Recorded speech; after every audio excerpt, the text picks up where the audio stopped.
Okay, so today we are talking about the Truman Show. Any particular reason? Just because we fancied it?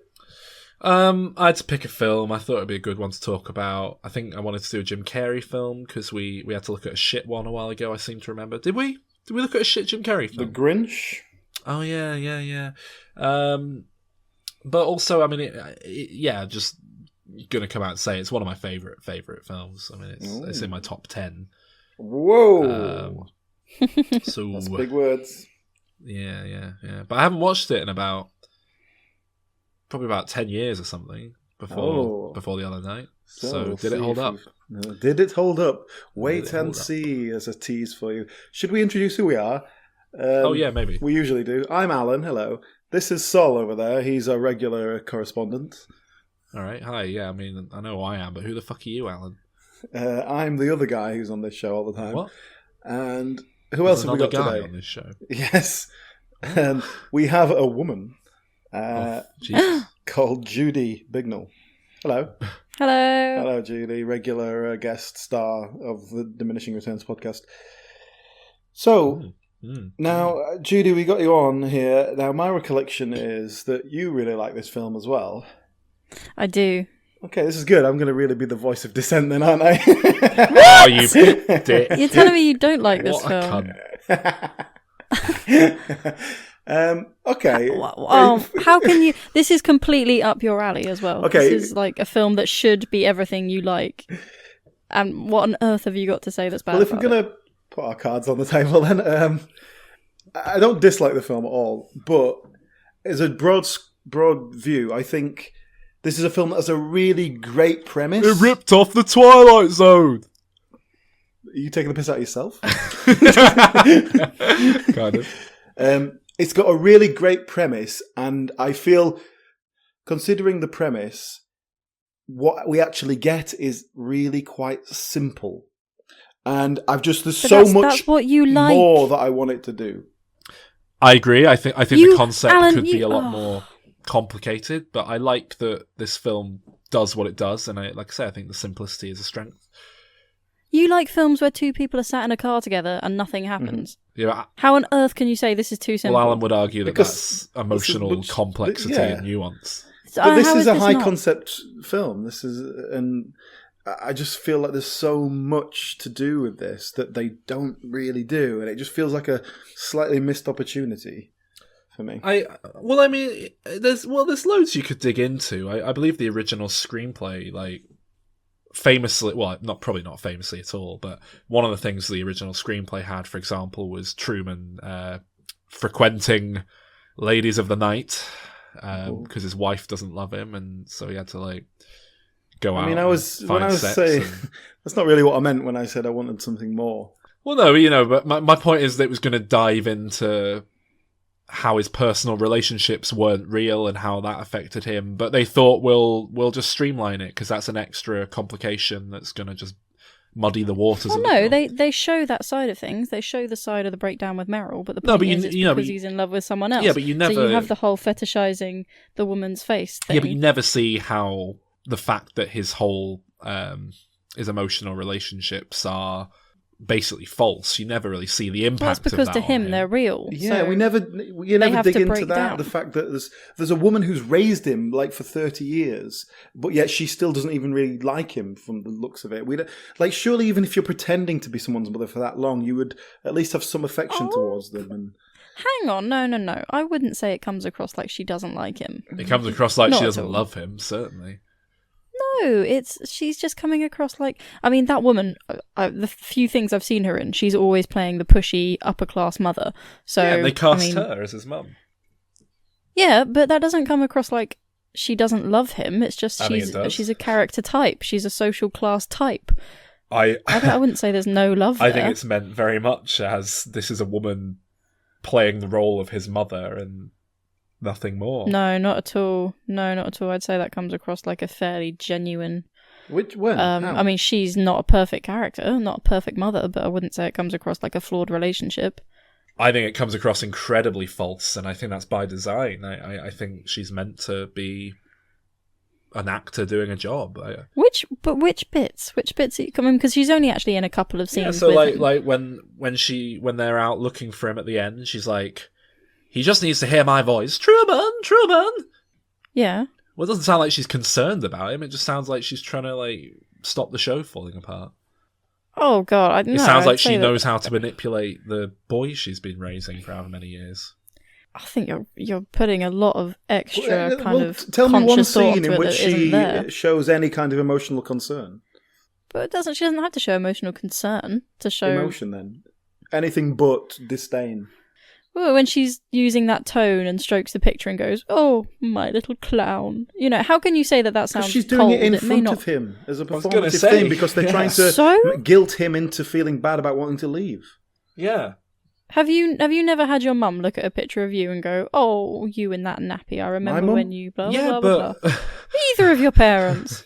Well, I have, but I mean, your mum posts pictures of you on social media all the time. I have, but as Alan says, she's doing that in front of him specifically to guilt him into staying in the town because all the cast are going into. Oh God, no! And to encourage him to have kids of his own.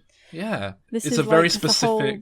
It's a thing that mums do. It's not weird. Yeah, and I know. Yeah, we're not saying it's weird. It's a thing that mums do. It's not weird. It's an actor faking it. Yeah, but it's a thing that mums do. It's not. The point is, I don't think it comes across as completely insincere. I think it's a big step to say that it is completely insincere. I think it's an incorrect step to say it's sincere. I think it's deliberately shown to be insincere. I was going to say, I think it's very deliberately But I'm not saying insincere. it's solely sincere. I'm saying it's not insincere. I think you're wrong, basically. I think it is insincere. Yeah, I think you're trying to make it out to be something very, very calculating. When actually, I think it is. Yeah, no, I really do think it is. And considering you're saying that the film doesn't do anything, I'm surprised because you're actually giving this a hell of a lot of emotional depth when actually there isn't any. Hey, she's got you there, Alan. She's done you. So yeah, moving on. But I mean, no, it's true because when the dad, for example, there's a plot element with the dad being killed off, written out of the show, but then making his way back onto the show. Now, the initial implication there is almost that the actor playing the dad, cares about him and misses him. So there is an indication of perhaps he cares about the. I'd say the that comes kid. Across as a stronger connection. Then he just takes a job on the show, like being an actor again, carrying on the ruse and the lie, so he can't hang on. He can't be that concerned about his. This was something I found quite interesting because I watched this again last night in prep for this, and I hadn't seen it for about 5 years before that, but I'd seen the film probably about 4 times in total now.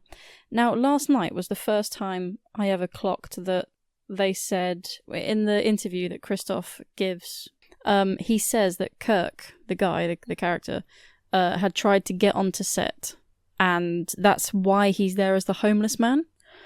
And that was him as an actor busting his way onto set, and they had to cover it up. Now, I'd never clocked that before. What didn't you clock? I'd clocked it that they'd started to introduce his character back in as a plot twist to see how Truman was going to react. Were you on your phone last time you watched it? Well, bear in mind it was like 5 years ago, and then the first time I watched it, I was probably about 13. So I know, so was I. Really. Oh, right, okay, so you're smart. Shut up. The point is, I hadn't clocked. I thought it was a deliberate decision to introduce the father again and see what Truman would do, but I didn't get the premise that it was the actor had found his way on set, and then they had to cover it up. I mean, it's not subtle. Yeah, they drag him away. He goes up to Truman, then they drag him away. Yeah, but I thought that was a deliberate thing so that Truman starts thinking about his dad again. No. The point is, your comment just then about the actor coming back and taking a role on the show again, I don't think that seems so weird now that I understand that he actually tried to get back on set before. But don't you think that's a bit odd? Because it sets him up as caring about Truman on a sort of selfless emotional level, and then he just falls right back into a kind of, hey, I'll take this job. Well, I don't know, because I think he could have had a relationship with Truman that didn't necessarily boil down to the fact of, free Truman, he's living a lie. Hey, he raised him as his dad, so why not come back into his life as his dad rather than as a liberator? I think it maybe needed one scene just showing his point of view on that. But yeah, no, I mean, you can, yeah. Well, try and find some positives. Let me try and find some positives. Let's talk about the positives. I mean, we're already well into the episode, but should we talk about what it is for anyone who hasn't seen it? Go on then. Go on. Well, basically, it's a guy it was a reality TV show before such things had really taken off.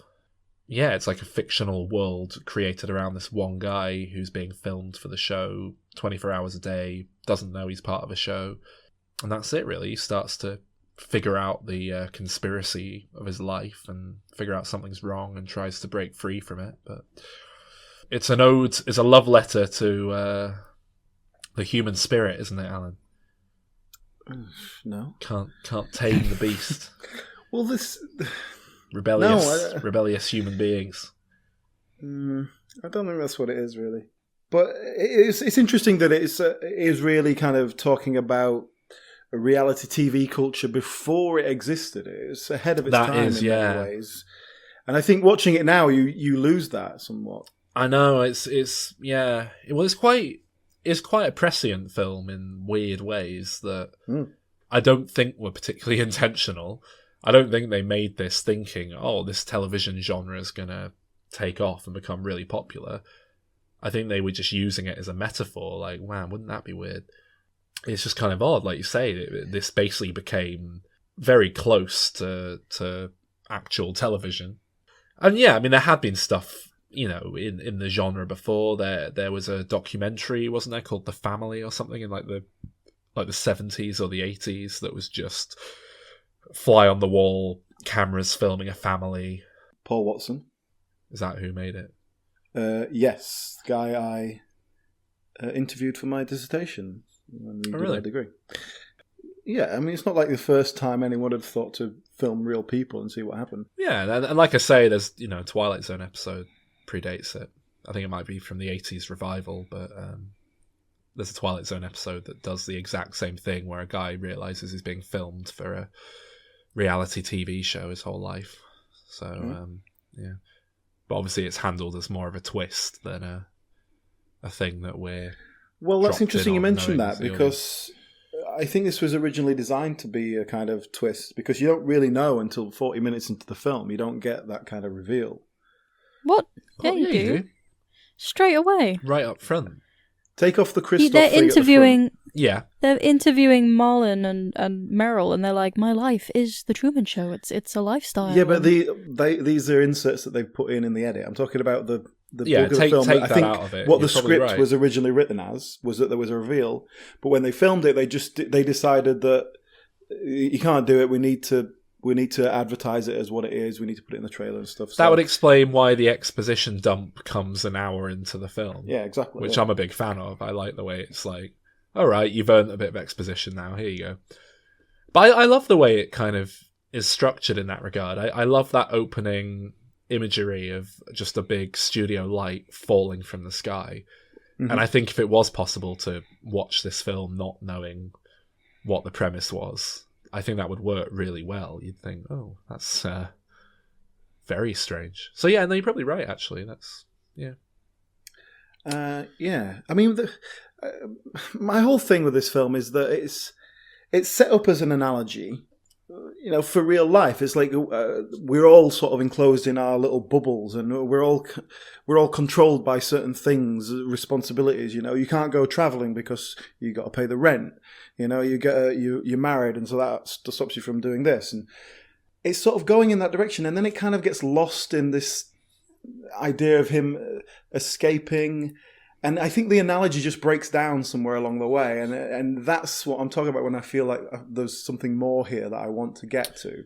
Yeah, I feel like it kind of just it turns into just a narrative about a guy trying to get out of a fictional TV studio world, which is a bit too literal. I feel, Well, how could the analogy continue if he does escape in the end?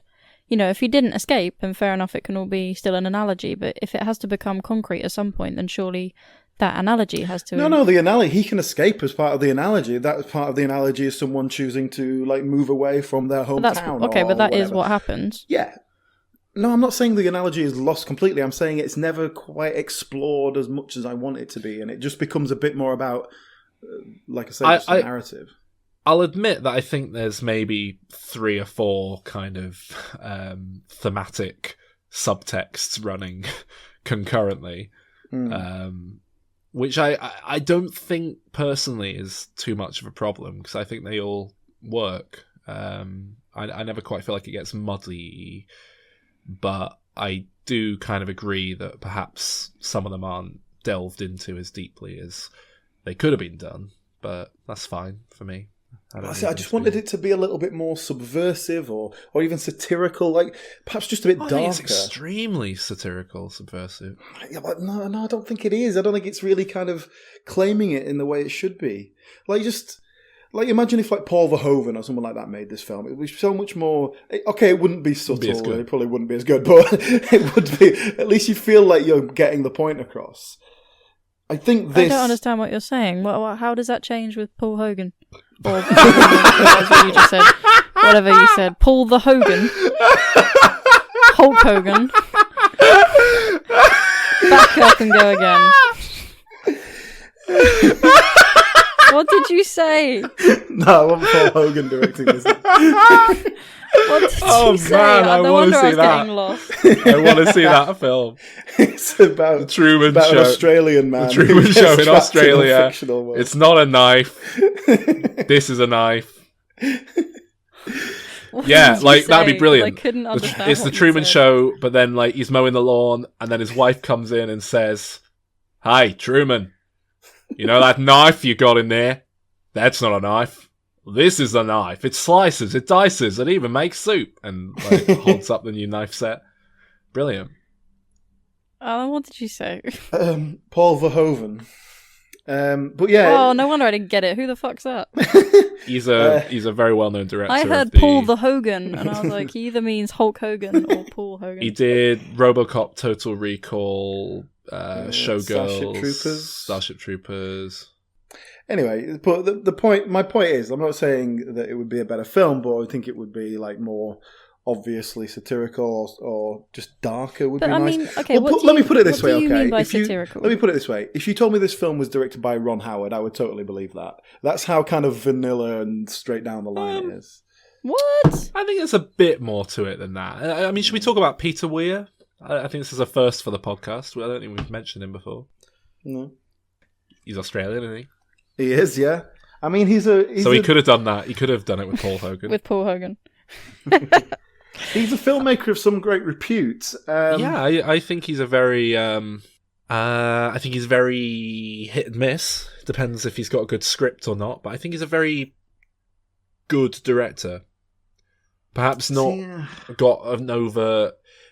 maybe a bit less of an auteur than most directors operating at the level that he is, but that's it. I think he came with a sort of reputation of being a bit arty. You know, we've seen The Picnic at Hanging Rock and all this sort of thing. It's very. I have not seen The Picnic at Hanging Rock. I have seen a lot of his early stuff though. I've seen stuff like did he do Cars Possession? That Ate Paris. Was that a Sam there? I haven't seen The Cars That Ate Paris. I know of it. It's completely mad.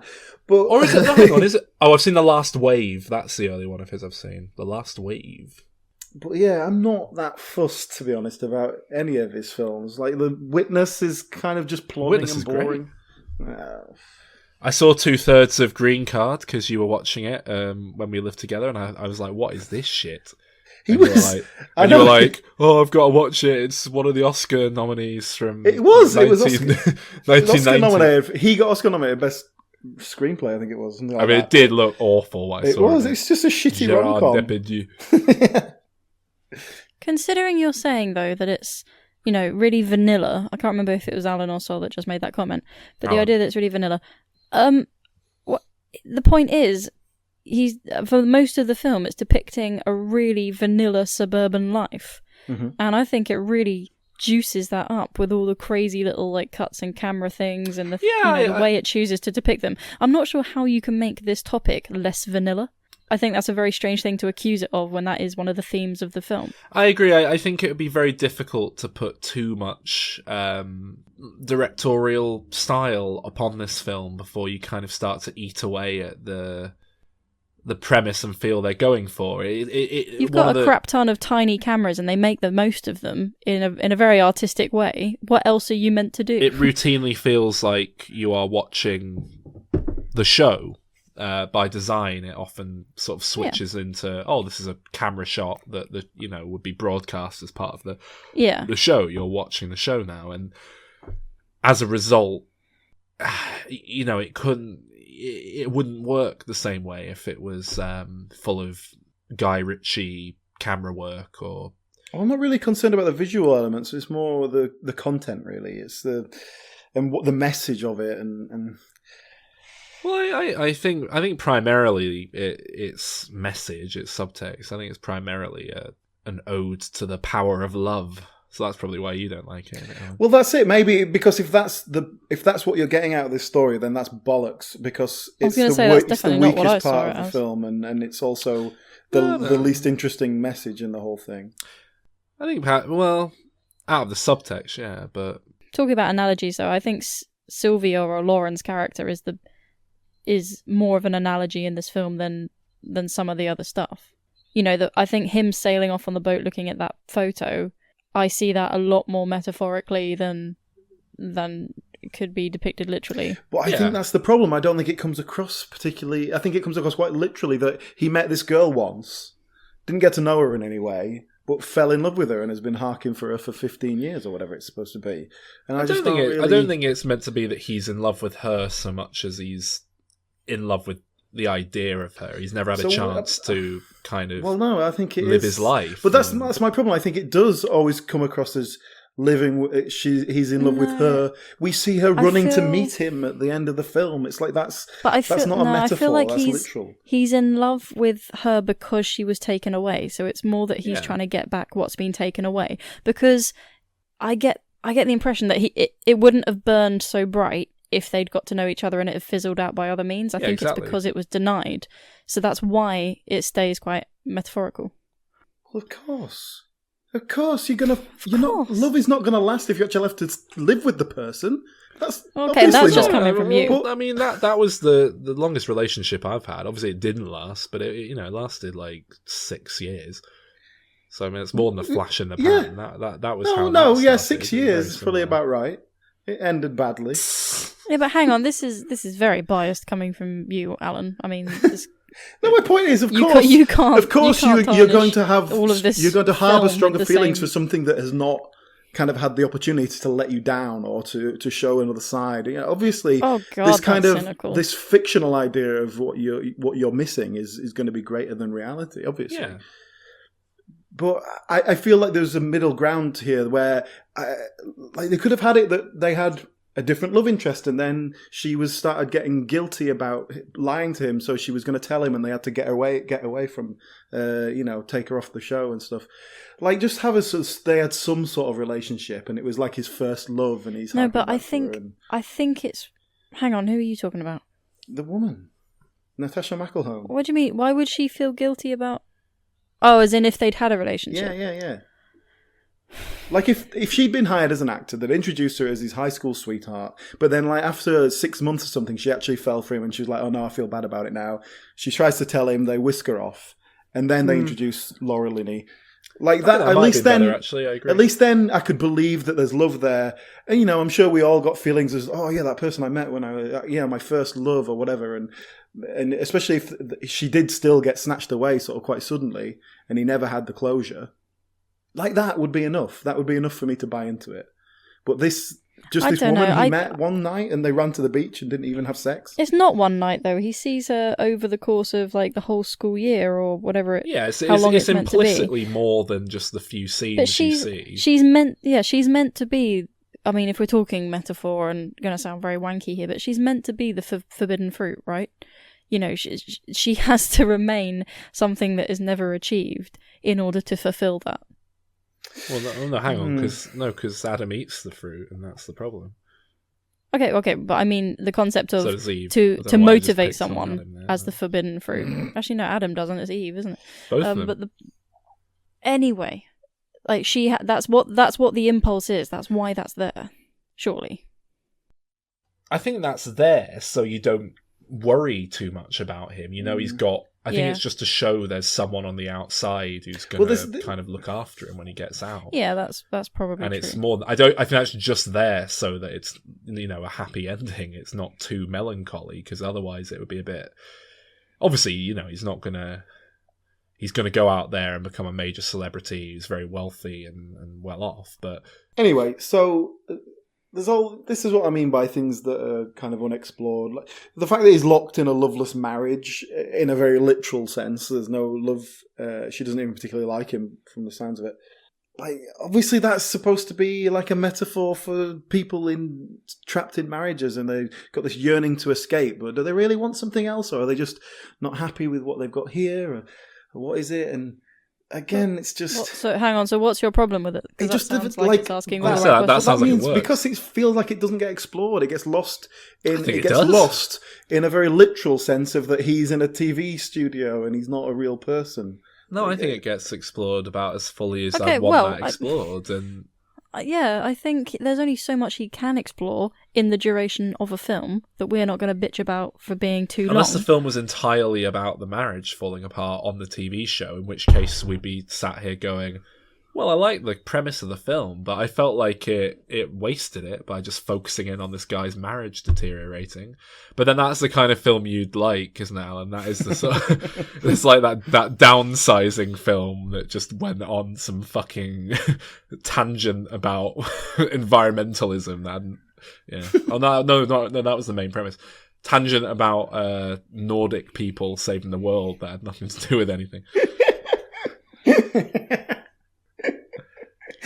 I think, I mean, yeah, reference lost on me, I'm afraid, but the thing about the marriage, I think that's a good stream that kind of you see progress over the film, and it changes, and I think Meryl's character is quite interesting. I agree. Thank you. This is one of those things where the fact that we're in on it from the beginning actually loses something, because I think straight away that character is immediately a bit of a bitch, and we don't really like her, and she just seems standoffish all the time. Well, we're not going to like her because she's doing this horrible thing to this man. Like, I don't think we're primed to like any of the actors. Exactly, that's what I mean. But what I mean is, if we didn't know that and we were introduced to this as, okay, this is a story. Yeah, it'd be a good twist reveal. I think we would have a better journey with her. But I think that's and the same as the friend. But that's one of the things where we lose something because we know straight away, and it just colours everything we see of her. I think it really works as it is. I think it works coming in at the stage that we do and being in the know, especially with Meryl, because although you don't get the reveal and he doesn't start realising the breakdown of the world and the conspiracy until a little further in, you see him and he doesn't seem happy. Yeah. It all seems to be wearing thin. And so why wouldn't we be introduced to Meryl at that stage where she already seems a bit like a bitch? If we were just introduced to this character and we're like, oh, he's not really happy in his relationship, and she seems nice enough, like she's just sort of a Stepford wife kind of character. I wonder what his problem with that is. Maybe he's just not in love with her. Oh, he's this woman that he used to love. Why would because that all be that would anything be other than a fine. problem? But what we're introduced to is this is a man living in a fake world. Everyone's lying to him. So when he starts to question the things around him, we know why. It's that. It's literally that. It's not some metaphor for something else. So you just wish it was filmed from the other. You just basically wish that we weren't in on it. I think just in this, for this particular example, for this story and the way that plays out, the wife and the friend and stuff like that, would have worked. I think it works because of what they do with Meryl, because it's not too far through where we're given the flashback that first introduced the Lauren Sylvia character, and we see how the camera people, like how the studio, they drop Meryl into his lap literally as a distraction, as a diversion. She's dropped in here to be the next plot twist, to be the next development. So there was never any sincerity. There was no kind of organic development there. She's always been a device. So why does it matter that she seems insincere when we know that her character has always been a device? If we find that out later on, then we can start questioning what she's done and why. But I think we discover that with other friends. Like with Marlon, we get a slow reveal where there's that lovely scene where he's saying all these poignant things and it's all being fed into his ear. That reveal, although you suspect that he's probably part of this bigger thing as well. We know everyone's a part of it. Okay, but the point is, he doesn't act like it. He doesn't act like a Stepford wife. He acts like his best friend. And then but we know that he's not. So it taints everything we see of him. Whereas if we reveal to it later on, then we would look back and go, oh, but he seemed so sincere. And maybe he has grown to like him over the 30 years they've spent together. I think the dramatic irony is really quite nice in those scenes, the early scenes with him and his wife. I don't think they would work the same way. Well, obviously they wouldn't work the same way if you weren't set up knowing the premise and knowing what was going on, because they'd just be very plain. Oh, these people have a very standard marriage. They're fine. Oh, now it's deteriorating. Oh, I wonder why. Oh, what's going on? Oh, okay. I also like that it gives a few levels to the people who would seem so two-dimensional. You know, the actors playing these people, these significant people in his life. We wouldn't be allowed those moments that we do get in the film, like where he goes to the hospital and Meryl's, like, they're doing the surgery, and you literally get the fact that, oh crap, we're actors, we're not trained to do this, and they have to, you know, find a way of getting that done. I don't think we'd be allowed to see those moments if we weren't in on it. And I think it's a really lovely quality and a part of the film to add in that these are actors. That's all coming after the reveal. That's when you start to see behind the scenes. As Truman does. At what point would you put the reveal in then? Because at the moment, for us, obviously, like we said, the reveal comes at the beginning when she's like, Truman Show's a lifestyle, blah, blah. So where would you put the reveal in? Take those first clips out and it's as it is. So an hour in. I don't know, whenever it comes in. There's about an hour in when we have Harry Shearer turn up and go, hey, it's me, Harry Shearer. Here's the exposition dump. We're going to explain how the Truman Show works. Well, no, it's not. Hang on, there's stuff before that, isn't there? Like, he's heading left on Lancaster Street, blah, blah, blah, blah. But it's these little... It's in the same way that Truman is getting these little kind of like, oh, what the fuck's going on here? So do we. I'm not saying this is speculative. I think that's how it was filmed. I think it was written and shot like that. And then in the edit, they've gone, let's stick this thing at the beginning. I think they've made that correct choice. I think they've made the right choice for the edit, that they didn't. But do you at least accept that it makes a significant difference to the way we view the characters? Oh, completely it does. Whether you think it's good or probably, bad. But you're seeming to say that it's a big problem. Yeah, and I'm just saying it's not. I think it works fine, and I think your way would work as well. I think you might well be right. I think it might have been written that way. I don't think it was shot with that in mind, because the big bit in the middle with Christoph and Harry Shearer just wouldn't quite fit right. I don't think if that was your big, like, right, we're gonna just explain what everything is. There are things that I see that I really like, and it's dependent on me knowing the concept without Truman knowing it. So things like where they drop in all the product placement and they drop in all the adverts. And then in order to see how they got dropped in so strangely and we're able to be in on it, and then you see Meryl towards the end trying to carry on, like, I've tasted other cocos, this is the best. You have to have seen, you know, the boxes she has to tick. Yeah. Well, in order for that to make sense. What I mean, that would have worked so much better if we didn't know. And then we'd just be like, that was a weird kind of like, it's particularly specific naming of a brand there. What's that about? It requires you to know. In fact, I was disappointed because I saw that. I thought that's very funny, and then I was disappointed when later on they go, "Oh, so you generate a lot of value through product placement," and it's like they over-explained it. I thought I had the exact same yeah, moment they did over. They almost didn't need to say it on there. They didn't need to say about product placement, but you as the audience member have to at least be aware that that's not normal, because there was no way that you were going to watch that without any reveal and kind of go, "Oh, that's normal." Well, exactly. That's what it is. You're watching it and it's going like, there's something off here. What's going on? But I think in order to have that payoff of seeing, the actor, like I said, having a series of boxes they have to tick and hoops they have to jump through, you have to be in on it at the beginning to be able to get the real gravitas behind Meryl doing it later. But I think I'm saying the exact opposite. I think that not knowing that reveal and seeing those little elements would actually make them more subtle, and the payoff would be sweeter. No. I don't think it's a reason to fault the film just because you think it might have been written differently. I think it still delivers the punch that it should deliver. But here's the thing: if they had done it without spoiling it at the beginning and having a reveal later on, that would have annoyed me, because it would have been watching this film about a guy who's sort of trapped in a little world and needs a loveless marriage and all that, and then it would have been like, oh, but it's actually, he's literally trapped in a thing, and that would have annoyed me, because it would have, why can't it just be about a man who hates his wife and wants to leave? So there was no winning. You acknowledge there would be no winning. Okay, not with me. Cool. All right. So Sol, what did you think of the film? Because I've wasted my time on Alan. So yeah, I like it. I think it's good. Okay, shall we rate it? Hang on. No, do you want to? I mean, I don't know. I know you guys aren't particularly big on movie soundtracks and stuff, but I'd like to make a mention to say this is one of the most sublime movie soundtracks ever. Really? I didn't like it. Oh, fuck's sake, Alan. There's a track in particular called Truman Sleeps, which is when he strokes his nose, one of my favorites. Which is one of the nicest bits of film music I know of. I don't know if the rest of the music's as No, it is. There's great, another one called Raising the Sail. Certainly works well in the context of the film. Well, there was a couple of moments where I thought the music's really like over the top and kind of a bit too much, but then it kind of comes back and you see there's a guy actually playing the music. It's like it's diegetic, and so you kind of go, okay, it's the TV show, it's this thing, which actually makes perfect sense. I think it works really I loved the bit where they're kind of conducting that the father and the son meeting, and he's like, easy on the fog, and then the music swells. I thought it was just such a nice touch. Speaking of the people in the moon, Paul Giamatti really stands out. He's one of those people who will just bring so much to a small role. Is he the one that fucks up when Truman's asleep? Yeah, the editor, producer or whatever.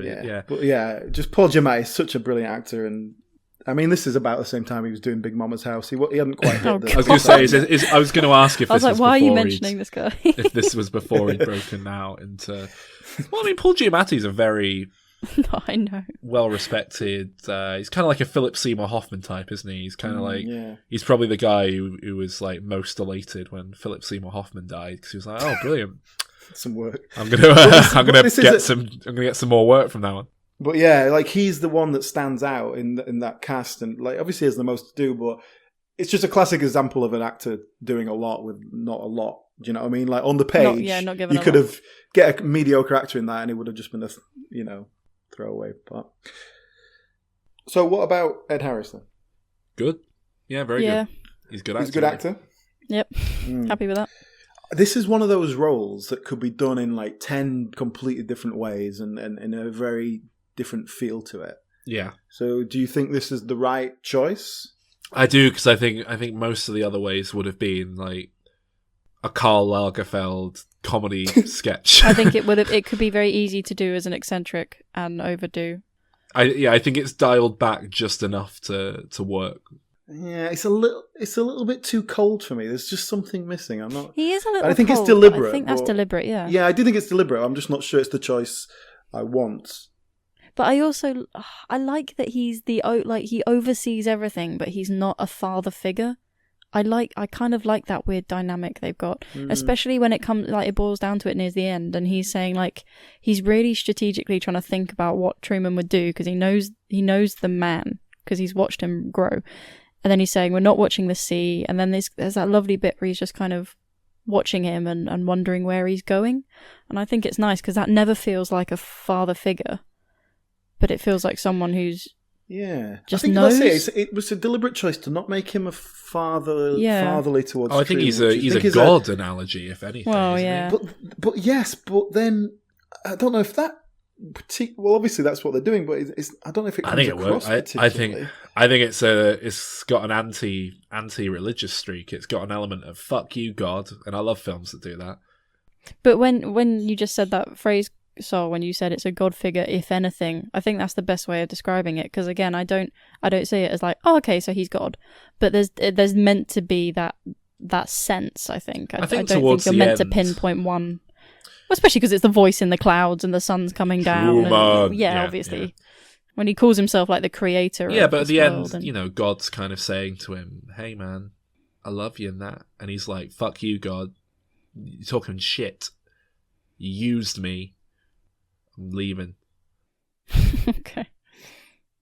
But that's it. And then their final confrontation where they exchange these words, it felt very flat, and I don't know. It's a bit of an anticlimax. I mean, I agree. It would have been better if Jim It Carrey had a seems better catchphrase in this one. Yeah, it would. Yeah. In case I don't see you, good afternoon, good evening, and good night. If instead he turned to camera and went, "Somebody stop me!" and like walked through the door, smoking, it would have been brilliant.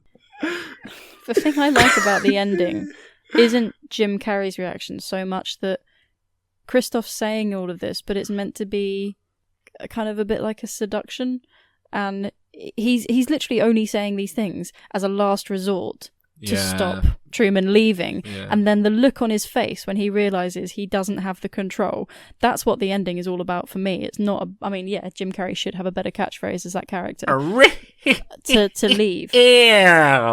But to me it's about Christoph being at the end of his rope. I like the Jim Carrey's catchphrase bit on that because of what it says. It's because him saying that to the neighbours is him acting. It's him performing like this false sincerity of this happy life that he lives. Oh yeah, like it. So I like that. It kind of brings back the whole sense of like, are we all acting in our lives, or is it all just bullshit? Hey Alan, you might like this. This might sound more like how you wanted the film to be. It sounds like it might have worked more for you like this. I'm just reading here. Apparently Truman was meant to be just out of high school, but Jim Carrey, obviously being in his 30s, it got rewritten to accommodate being more of a midlife crisis. Oh no, it's better that it's a midlife crisis for sure. I think it might have worked. Alan would have watched it as a teen character, and then been like, "Oh, he's a whiny little bitch." Like, no, I think it would have worked very well as a quarter life crisis film, like The Graduate, where you kind of don't know quite what you're doing with your life, discovering your adulthood. Yeah. I think that's an interesting point in life to explore, and it would have made more sense with regards to the romantic element. That's what I was thinking. The pursuit of young love. When you're a teenager, love is like a little. Yeah, but you can't get stuck in a marriage that you're unhappy with if you're a teenager. You lose that. Yeah, but that's a big part of it. That was presumably written very differently. And while we're talking about age, so Truman's supposed to be 29. Jim Carrey is about 38 or something like that. Truman's meant to be 29. Yeah, I would have said about 30. I would have got mid to late 30s. Well, that's how old Jim Carrey is. But there's a clock, there's a day counter on the thing. It's so many days. 10,000 or something, yeah. Just short of 30 years. Oh, that's so it's quite specific. Jim Carrey is older than the character's supposed to be, but then we flash back to when they're like 18 he looks so or fucking young, and Marlon doesn't. But they obviously, this is 98. They haven't got the de-aging technology that we have today. So they just comb his hair out. It's fine. Great. Oh, Jim Carrey looks younger. Marlon doesn't. It's a the suspension of disbelief. Disbelief works. I agree. It's on the face of it, it's ludicrous, but it works. But fine. then also, Christoph, who's been in charge of this for 30 years, and presumably must have been, fairly well on in his career in a position of power to achieve all this. So how old do you reckon he should be? I think his character's meant to be like 49. So that means he would have been 19 when it started. I was going to say I'll go 59. 60. No, actually I'm going to go 64. Well, hang on. He doesn't have to have been... No, he was there. The head runner, is he? Yeah, it's his concert. It's his thing. It's his entire thing, yeah. Which is like, I think you just need someone a little bit older, because Ed Harris was, I think he's 48 or something like that. I've had him pegged as like a 64-year-old. He probably would have, he looks a bit older. But yeah, I think you need, having a much older guy on that would have... But he comes across like one of those old men who's aged very well, like an eccentric, fashion designer. Yeah, he wears like an indoor coat dressing gown thing half the time. It's very strange. The indoor coat. And a beret. Yeah, it's good luck. Judy. Wait, Julie? Judy. Who the fuck's Julie? Judy, if you were given the opportunity to help one of your favourite podcasts for as little as $1 a month, would you take it? Oh my god, I'm not pimping myself out. What are you talking about? No, not yourself. Us. Donate $1 a month to Would you pay $1 a month to get extra great material from your favourite podcast? Hey, I do. I pay or maybe more one of your top sort of 5 favourite podcasts. So I pay $5 a month for that shit. There's a podcast I listen to. I pay them $5 a month. Do you know what they do for that? 1 bonus episode a month. Oh, shit. I know, it's fucking rip-off, isn't it? How many bonus episodes have we done this month alone? Like, 4, 5? Got more on the way. We don't even know how many. We've lost count. So anyway, Julie, what are you saying? Are you saying that you're not interested in financially supporting people who work for nothing? For one thing, you're working in dollars, which is it's like 70 pence. Yeah, about 75p. It used to be about 60p, then Brexit happened. I swear it's more like 85p, but okay. No, I checked. Anyway. I checked about 2-3 days ago the actual conversion, and it was like 75p. Well, then in theory, yes. However, are you asking me if I will be doing this?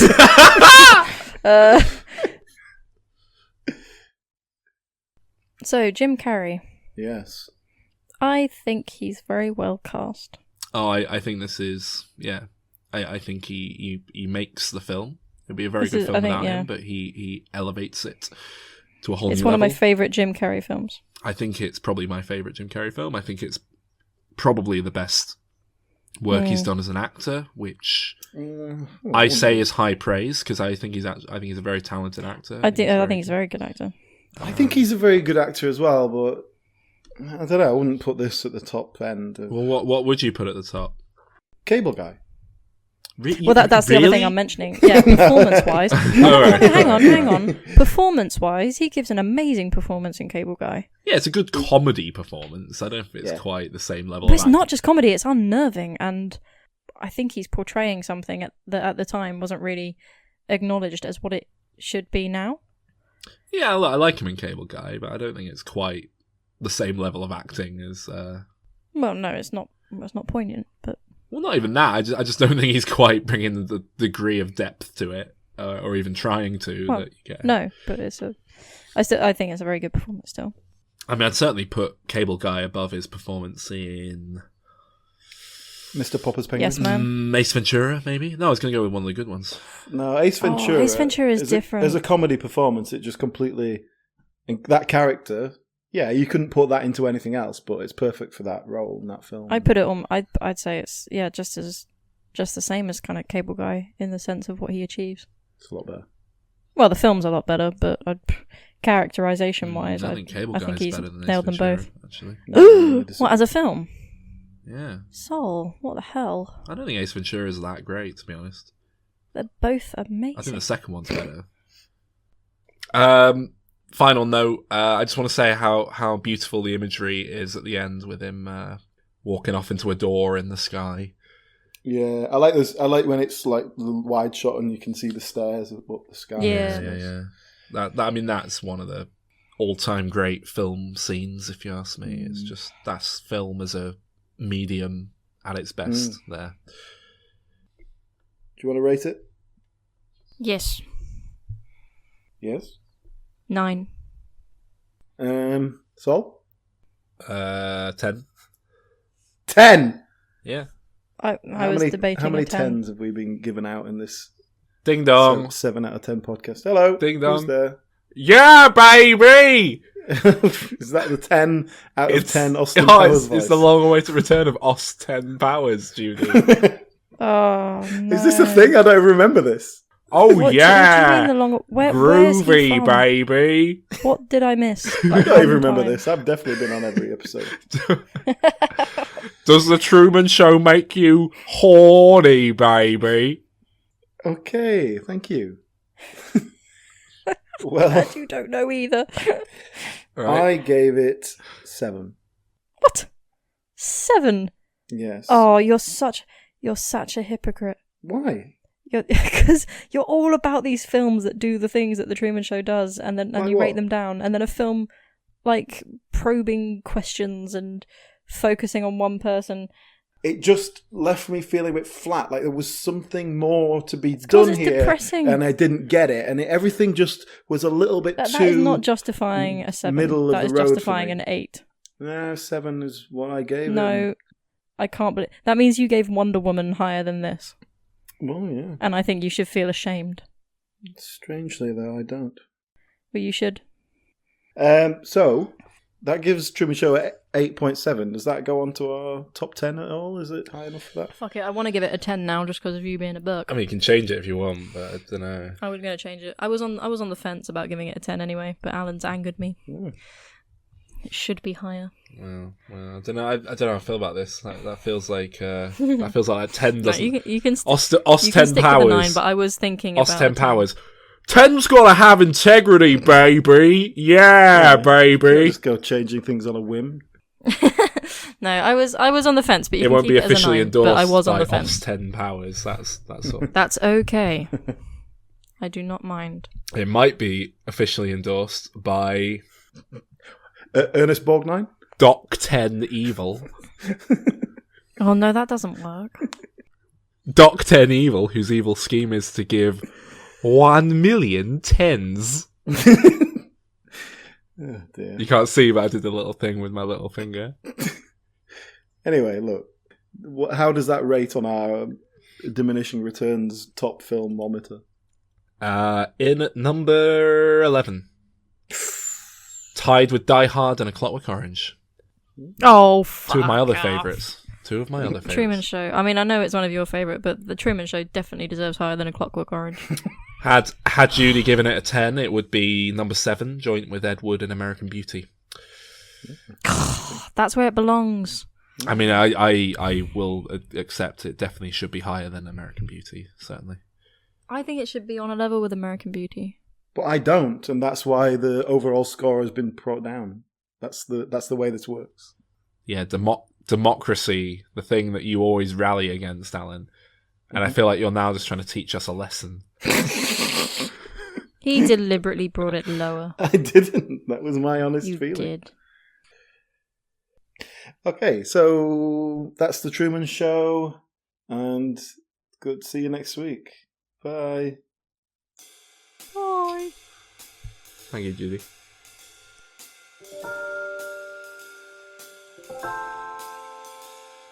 Thank you for listening, and if you enjoy the show, then please do help us spread it around. Share it with a friend or a loved one, and hopefully we will get some more listeners. That'd be nice. And if you would like extra content from your favourite podcasters, then you can get it at patreon.com/dimreturns. We charge just $1 a month for access to all our extra stuff. This week, for example, we went and watched Captain Marvel, and we reviewed that. We also watched Afterlife, which is the new Ricky Gervais show that's on Netflix. We've talked about that. Little things like that, basically. We go and review things. Also, sometimes on there we'll get early episodes going out if we get them edited early, although usually I run to this deadline. And that will also give you the opportunity to join in our vote at the moment to decide on the topic of a future episode. So do get involved. It all just helps us keep the website running and covers a little bit of our costs. It's all very helpful to us. But if you don't want to part with your hard-earned cash, but you do want to get a bit more involved with us, you can come and chat to us on the facebook.com/Diminishing Returns podcast. But at the very least, keep on listening. Next week, Dumbo, the latest in a long line of Disney remakes, and the first of at least 3 this year is going to be Aladdin and Lion King that we'll be covering at some point over the summer. So, do join us next week. Bye!